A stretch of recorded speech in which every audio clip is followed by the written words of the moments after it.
fazer sua explanação. Seja bem-vindo à Câmara dos Deputados. Obrigado, como sempre, agradecer ao presidente, agradecer ao deputado Ramagem pelo requerimento, pelo convite. O deputado André Fernandes tem os acompanhado e realmente tem feito um trabalho brilhante na CPMI. Pretendo, no futuro, escrever sobre isso, porque, como disse o presidente Sanderson, precisa constar não só nos anais da história, mas o que fica escrito, ninguém apaga, a não ser que queime. E aí eu vou lembrar de novo, que eu já fiz aqui, a frase do Heinrich Heine, um poeta alemão, que previu o que a Alemanha faria. A frase dele é a seguinte: sociedade que queima livros, logo queimará pessoas. E isso aconteceu lá, menos de 100 anos depois. Quero cumprimentar também os deputados Farruri e Gonçalves presentes e fazer uma coisa que dificilmente é feita nos tribunais, cumprimentar os advogados. Porque hoje o relator da ação penal 1060 cumprimentou a todos por várias oportunidades e não cumprimentou os advogados presentes. E fez mais, deputado Ramagem, o senhor acabou de falar sobre a nossa entidade, entidade de classe. Ele pediu implicitamente na sua fala para oficiar a OAB contra o advogado que se dispôs a falar por nós e falar pelo preso, pelo denunciado, pelo réu naquela ação, o desembargador Sebastião Coelho. O Alexandre de Moraes, ministro Alexandre de Moraes, disse que a OAB precisava coibir aquele tipo de atitude de advogados. Quero cumprimentar também o Benfica e a dona Elza, fazem um trabalho extraordinário aí para a condução desses trabalhos. Bom, eu vou começar aqui com a narração do Gerson e da Marcela. Eles são um casal lá do interior de São Paulo, são meus assistidos, junto com mais outras 16 pessoas. Todos eles estão inscritos no inquérito 4921, nos artigos 286, parágrafo único, e 288, associação criminosa. Aí não vou nem entrar no mérito, A associação criminosa precisa de outros requisitos para ficar comprovado, para que isso pese contra o denunciado, mas vou me ater rapidamente aqui só ao tempo penal, que é inferior a 4 anos. Dá 3 anos a pena máxima de reclusão para o 288 e pouco menos de 6 meses para o 286. Portanto, não caberia nem a preventiva. E como vocês vão ver nos relatos, eles ficaram presos. Segundo os dois, eles saíram para Brasília, da cidade deles, no sábado, dia 7 de janeiro, por volta das 20 horas, e chegaram em Brasília no dia 8 de janeiro, após o almoço. Isso, segundo os relatos, na época dos fatos, deve ter sido por volta de 14, 14h30. Portanto, caminhar por 8,5 km até a Praça dos Três Poderes, eles chegaram depois dos eventos. Mas o Gerson, principalmente, relata aqui que ficou com medo de morrer. Ele é um ex-combatente do Exército, um ex-cabo, e viu os helicópteros sobrevoando e despejando, literalmente, bombas de gás lacrimogêneo. Pois bem, existe ou existia, ao menos, uma portaria, uma resolução, melhor dizendo, uma resolução feita pelo Conselho Nacional de Justiça, a DPU e o Ministério dos Direitos Humanos, isso na administração passada. E eu fui procurar isso para poder escrever o livro, e lá proibia, na dispersão de multidão, o uso de aeronaves. Proibia o uso de aeronaves. Não fazia referência nenhuma a despejar ou atirar qualquer objeto da aeronave. O simples fato da aeronave existir para dispersão pode causar muito problema, pode causar morte, pode causar dano às pessoas. Pois bem, voltando aqui ao dele. Minha esposa estava com 1 terço e uma bandeira. Essas são as armas que eles utilizaram. E eu tinha a bandeira do Brasil, uma pequena bolsinha com água e bolacha, portanto, passamos tranquilamente pela revista policial. Quando chegamos lá, tudo já tinha acontecido, como eu disse. Parecia coisa de filme, com tanta coisa quebrada, helicóptero jogando bombas e atirando balas de borracha em cima de todo mundo. Foi uma extrema covardia, pois estávamos todos desarmados. Confesso que senti muito medo de morrer, pois além de me proteger, tinha que proteger a minha esposa, que só sabia rezar. Saímos dali e fomos para o QG de volta, passado algumas horas, chegou uma notícia que os policiais iriam entrar no QG e nos expulsar a qualquer custo. Foi quando o Exército, segundo a narração dele, nos salvou e foi para o confronto com os policiais, chegando a usar tanques, né? Aqui são veículos de grande porte, para expulsá-los ou para fazer uma barreira, pois se eles entrassem poderia haver grande confusão e o que ele chama aqui de massacre de patriotas. Na segunda-feira seguinte, 9 de janeiro, foram acordados por volta das 6 da manhã no QG, por soldados do Exército, falando que teríamos que ir embora. Nos deram um prazo de 1 hora. Juntamos nossas coisas, aquilo que dava para pegar, e fomos para frente de um palco que foi montado com caixas de som, esperando uma resposta do próprio Exército e de outras autoridades, pois como um ex-cabo do Exército, sempre confiei nas Forças Armadas e tinha certeza de que eles não nos falhariam, não nos abandonariam. Fomos enganados. Um oficial do Exército falou no megafone para que pudéssemos, ou alguém, vou deixar claro aqui, né? Ou alguém que teria se feito passar por um oficial do Exército. Quero deixar isso muito claro, porque tenho ouvido relatos de muitos oficiais do Exército que essa pessoa não pertencia à corporação. Falou no megafone para que pudéssemos entrar nos ônibus que ali estavam, porque iriam nos levar em segurança para um local seguro, só iríamos ser triados e depois dispensados. Tinham mais de 50 ônibus e quando entramos, passamos a literalmente desfilar, né? Os ônibus desfilaram com eles por toda Brasília e para todos os canais de televisão. Nos levaram para um batalhão da Polícia Militar, onde ficamos sem água, sem comida, sem banheiro, por horas, até nos soltar para usar um banheiro que não existia. Segundo os relatos, na época também, eu me recordo, eles usaram a parede do fundo do batalhão da Polícia Militar. Depois de um tempo, fizeram com que entrássemos novamente nos ônibus e nos levaram para a Academia da Polícia Federal, onde ficamos por 2 dias, que mais pareciam, palavras dele, não são minhas, um campo de concentração nazista. Eu vou abrir um parênteses aqui, que eu falo isso no meu livro, e naquela noite, eu cheguei na madrugada do dia 9, eu cheguei de noite, passei a madrugada lá, saí de lá 3h30 da manhã, do dia 9 para o dia 10, e eu estudo muito a Segunda Guerra Mundial, uso sempre esse tipo de comparação, e aquilo me chocou em demasia. Não havia dignidade da pessoa humana preservada para aquelas pessoas que ali estavam, não havia água, não havia comida, e o banheiro, apesar de existir, não comportava aquela quantidade de pessoas. O próprio Alexandre de Moraes hoje disse que foram mais de 2.360 pessoas que foram presas naquele dia 9 de janeiro. Mais de 1.800 com ação penal em tramitação. Cerca de 700 e poucas foram dispensadas ainda lá. Isso tende a ser verdade, porque as pessoas com mais de 60 anos, né, os chamados 60 a mais e alguns com comorbidade, foram dispensados. Ainda assim, eu fui responsável por tirar uma pessoa portadora de autismo e um senhor que tinha uma doença autoimune que não tinha mais medicação. Depois de muito custo, consegui liberar essas pessoas. Portanto, a gente sabe, tem notícias, que ainda assim existiram posteriormente pessoas presas com algum tipo de enfermidade. E ele, não sei se foi um ato falho ou não, eu anotei aqui, ele disse textualmente, também está gravado como aqui, que após essas prisões, que ocorreram no dia 9 e no dia 10, as audiências de custódia ocorreram entre o dia 11 e o dia 17. Portanto, a gente precisa dizer, acho que os colegas vão de concordar comigo, se eu não desaprendi tudo o que eu estudei, as audiências deveriam ter acontecido no prazo de 24 horas. Se começaram no dia 11, já havia ultrapassado 48 horas. Voltando à narrativa do Gerson, passamos pela triagem por volta de 23 horas, onde pensei que pegariam nossos dados, documentos e nos liberariam. E que futuramente seriam chamados para prestar algum tipo de depoimento, seríamos investigados de algum modo. A delegada que atendeu minha esposa tinha a liberado para ir embora, pois temos uma filha de 4 anos e outra de 15 anos. Mas na hora que ela estava saindo, um outro policial a parou, dizendo que não poderia sair, e a delegada foi questioná-lo, mas não teve jeito. Aqui na narração dele, eu estava presente, eu enxerguei de outra maneira.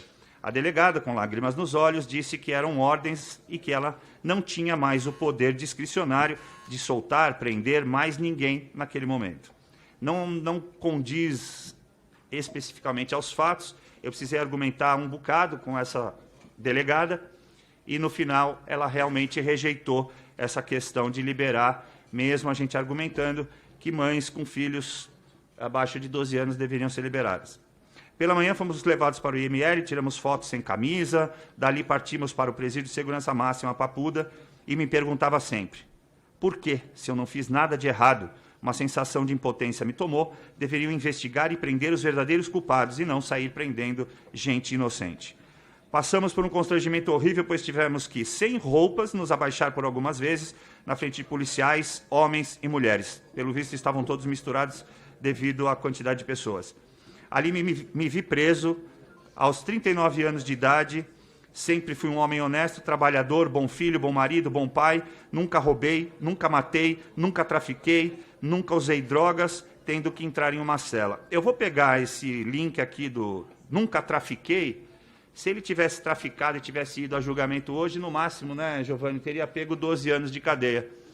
O nosso amigo, infelizmente, Aécio, foi condenado hoje a 17 anos.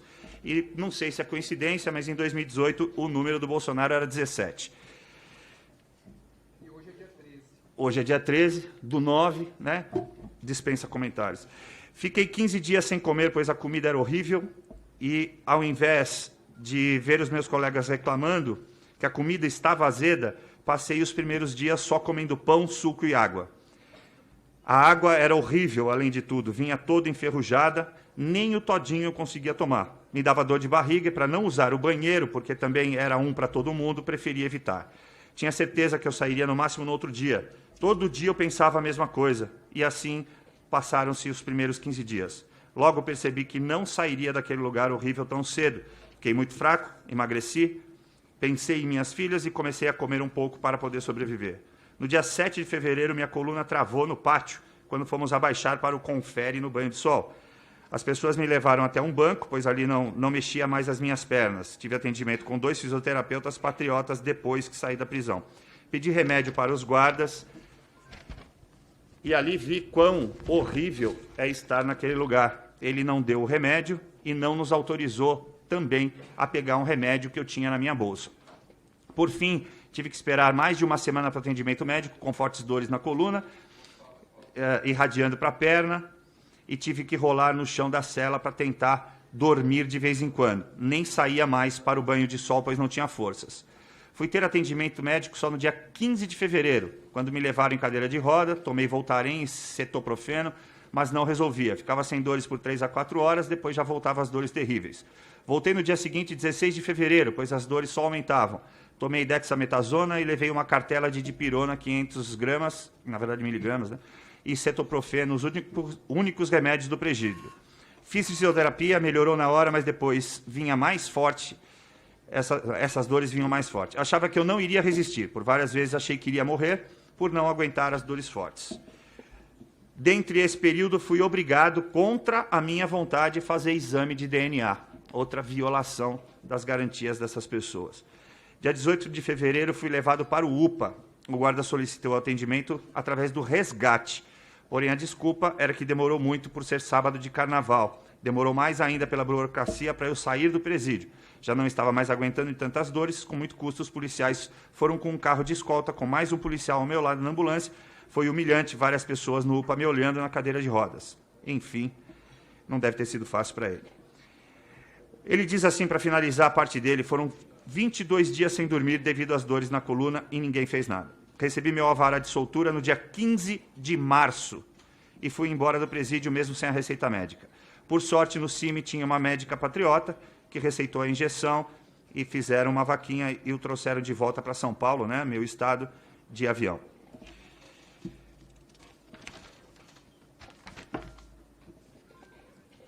A esposa dele conta aqui pra gente que na cela dela eram 96 patriotas. A comida era muito ruim, parecia uma lavagem, tínhamos 2 refeições diárias apenas, uma por volta de meio-dia e outra por volta de 18 horas. Que vinham também 2 pãezinhos, que era o que ela comia e guardava um para tomar no café da manhã do outro dia. Já ficavam com formigas, mas assim mesmo ela aprendeu a se alimentar daquela forma. Não havia muito papel higiênico, se segurava para não ter que ir ao banheiro e fazer as necessidades, a exemplo do esposo dela. Tínhamos uma toalha de rosto branca que revezávamos em 4 pessoas para enxugar o corpo. As roupas eram as mesmas todos os dias, inclusive as roupas íntimas. Nos 3 primeiros dias não tínhamos nem escova de dente. Dormimos no chão com 5 pessoas em 3 colchões de solteiro. Fomos obrigadas também a fazer exame de DNA. Os federais foram lá coletar salivas e tirar fotos. Fiquei presa por 2 dias no ginásio e 10 dias no presídio.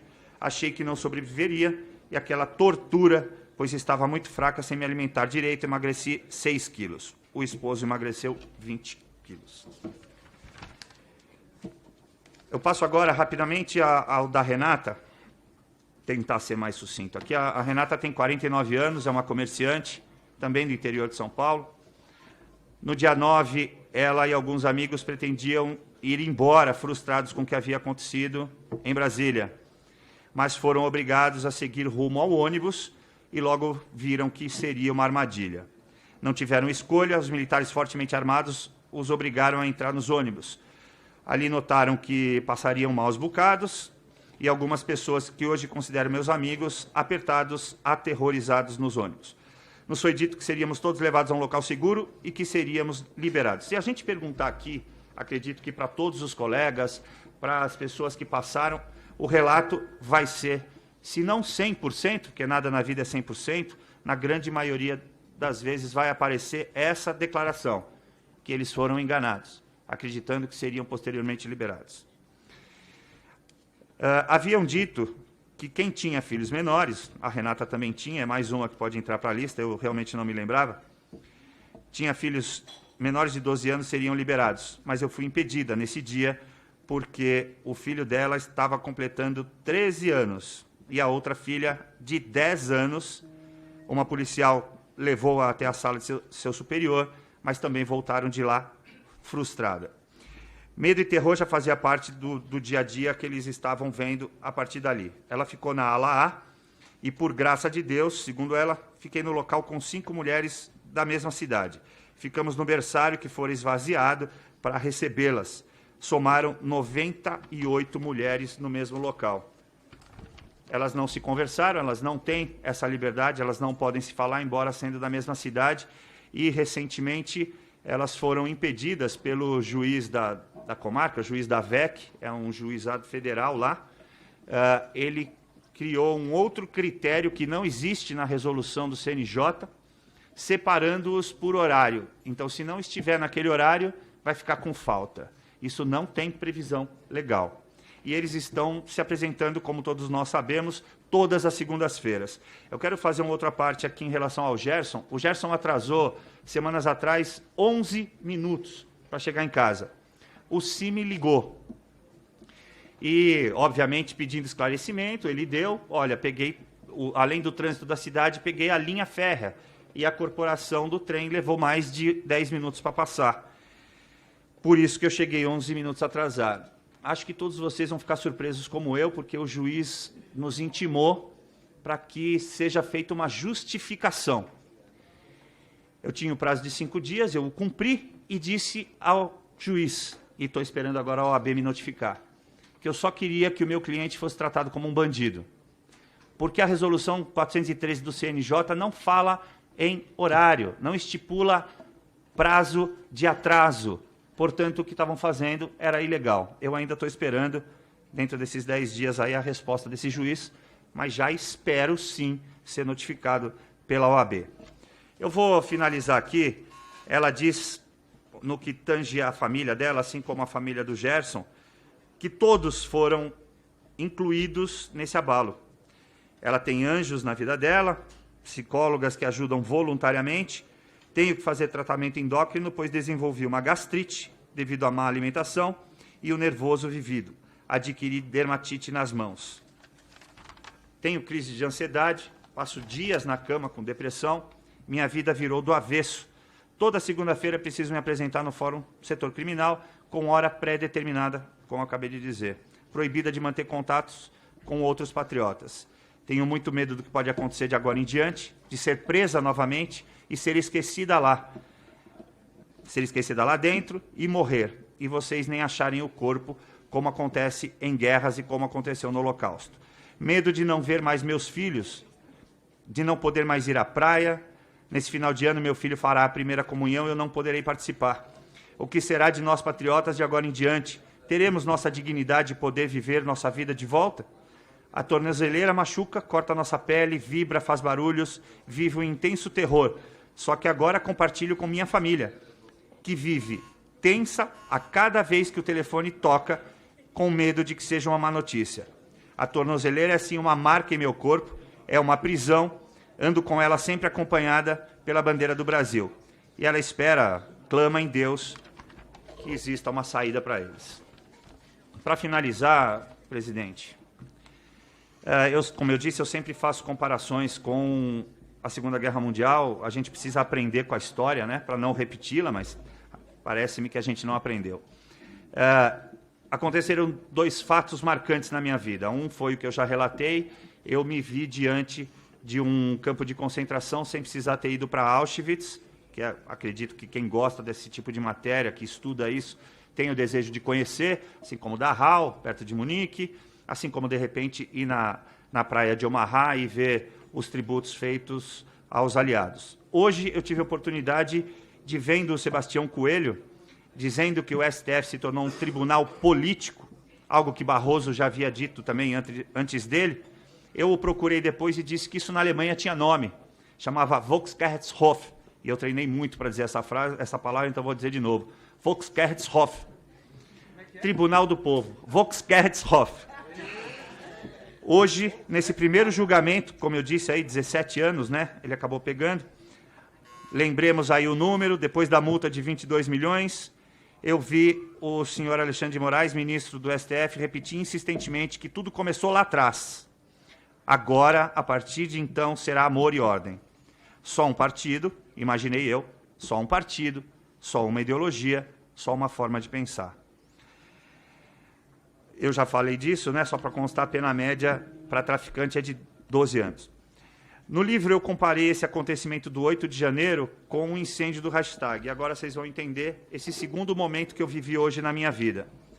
No julgamento de Leipzig, o búlgaro Georgi Dimitrov, um comunista, defendeu seus colegas, seus pares comunistas nesse julgamento.